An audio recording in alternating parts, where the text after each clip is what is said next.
Big பாஸுக்கு அப்புறம் cool Suresh வேற மாதிரி இருந்தாலும் என் நண்பனுக்காக வெந்து தணிந்ததுக்காக வடக்கப்பட்டி ராமசாமிக்கு வணக்கத்தை போடு. பிக் பாஸ் போயிட்டு வந்து திருந்திட்டேன்னு சொன்னேன். இவன் நடவடிக்கை வெளியே விட்டு பார்த்தா தான் தெரியும். நேற்று டப்பிங்கில் பார்த்தோம், சொன்னான் இல்லை சந்தானம் நான் பிக் பாஸ் போயிட்டு வந்து திருந்திட்டேன். அந்த மாதிரி கத்துறது பேசுறது, நான் இங்கே நிற்கிற சந்தானம் சொல்லி அங்கே உள்றான்.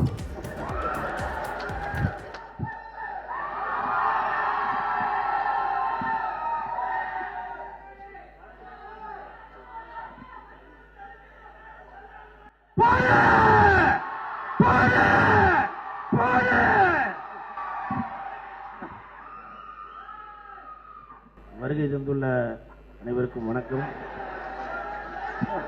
பத்திரிகை நண்பர்கள், ஊடக நண்பர்கள், இணையதள நண்பர்கள் அனைவருக்கும் வணக்கம்.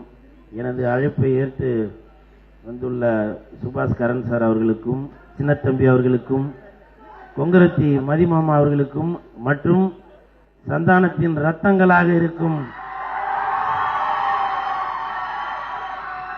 ரசிகர்கள் அனைவருக்கும், ரசிகர் மன்ற தலைவர் குமரவேல் அவர்களுக்கும் வணக்கத்தை தெரிவித்துக் கொள்கிறேன். வடக்குப்பட்டி ராமசாமி, அது உங்களை பொறுத்த வரைக்கும் வடக்குப்பட்டி ராமசாமி, ஆனா எனக்கு குலதெய்வம் சாமி, குலதெய்வம். இந்த படம் நடிச்சது, நான் இந்த படம் நடிக்கிறதுக்கு முன்னாடி நானும் சந்தான சாரும் ஒரு படம் நடிச்சிட்டு இருந்தோம். அப்போ நான் வந்து கேட்டேன், சந்தானம் அடுத்த படம் என்ன அப்படின்னா, டிக்கிலோனா டைரக்டர் கார்த்தியோட படம் தான் பண்ணுறேன், ஃபோன் பண்ணு அப்படின்னு சொல்லி உடனே ஃபோன் கொடுத்தாப்புல. பேசினதுக்கப்புறம் உடனே டைரக்டர் அப்படிங்களா, எங்கே இருக்கீங்க, இப்போ உடனே வர முடியுமா அப்படின்னாங்க. நான் இந்த மாதிரி ஷூட்டிங்கில் இருக்கேன், சரி நாளைக்கு வாங்க அப்படின்னாங்க. நாளைக்கு போனேன், கேரக்டரை ஃபிக்ஸ் பண்ணாங்க. ஃபிக்ஸ் பண்ணிவிட்டு அப்புறம் ஒரு வாரத்தில் அக்ரிமெண்ட் சைன் பண்ணும்போது சொன்னார் கார்த்திக் சார், கூலண்ணா நீங்கள் இந்த படத்துக்கு அப்புறம் நீங்கள் இந்த தியேட்டர் வாசலில் நின்று கத்திக்கிட்டு இருக்கீங்க இல்லையா, அப்படி கத்தாமல் இனிமேல் நீங்கள் படத்துக்கு உள்ள ஸ்க்ரீனில் உங்களை பார்த்து ரசிகர்கள் உங்களை வரவேற்பாங்க. அந்த மாதிரி இந்த படத்தில் வந்து உங்களுக்கு கேரக்டர் அப்படின்னு சொன்னாங்க.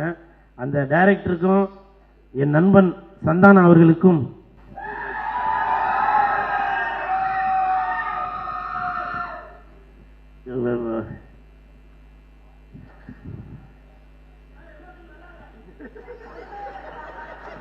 இதான் எல்லாருமே சொல்றாங்க, கூல் சுரேஷ்னா தட்டு தட்டு தட்டு, இதான் எதிர்பார்க்கிறாங்க. நான் பிக் பாஸ்ல இருக்கும்போது கூட என்ன அறியாமலே நான் குடும்பத்தை நினைச்சு அழுதேன்.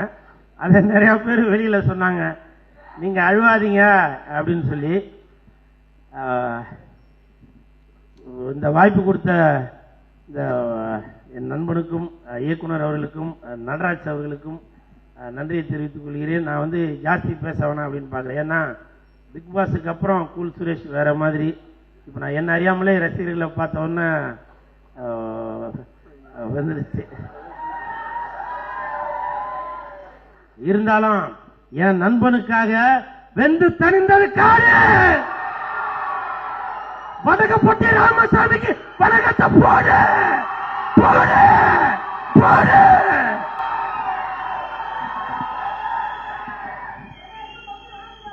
ஒரு நிமிஷம் பிரசாந்த், பிக் பாஸ் போயிட்டு வந்து திருந்திட்டேன்னு சொன்னேன்.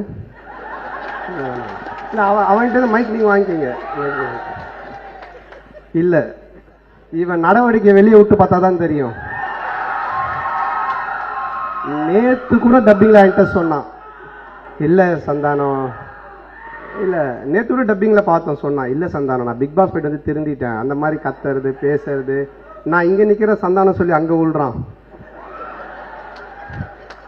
அதாவது பிக் பாஸ் வந்து வெளியே வந்தவுடனே எனக்கு ஒரு ஃபோன் பண்ணான், இந்த மாதிரி சந்தானம் வெளியே வந்துட்ட பிக் பாஸ்ல இருந்து, ஷால்வை மாலை போடணும் அப்படின்னு சொன்னான். சரி வாடா ஆஃபீஸுக்கு வாடா, நான் ஆஃபீஸ் தான்டா இருக்கேன் அப்படின்னா ஷால்வையும் மாலையும் எடுத்துகிட்டு வந்தான். எடுத்துகிட்டு வந்துட்டு அந்த ஷால்வையும் மாலையும் என் கையில் கொடுத்து அவன் போட்டு ஃபோட்டோ எடுத்துன்னு போயிட்டான்.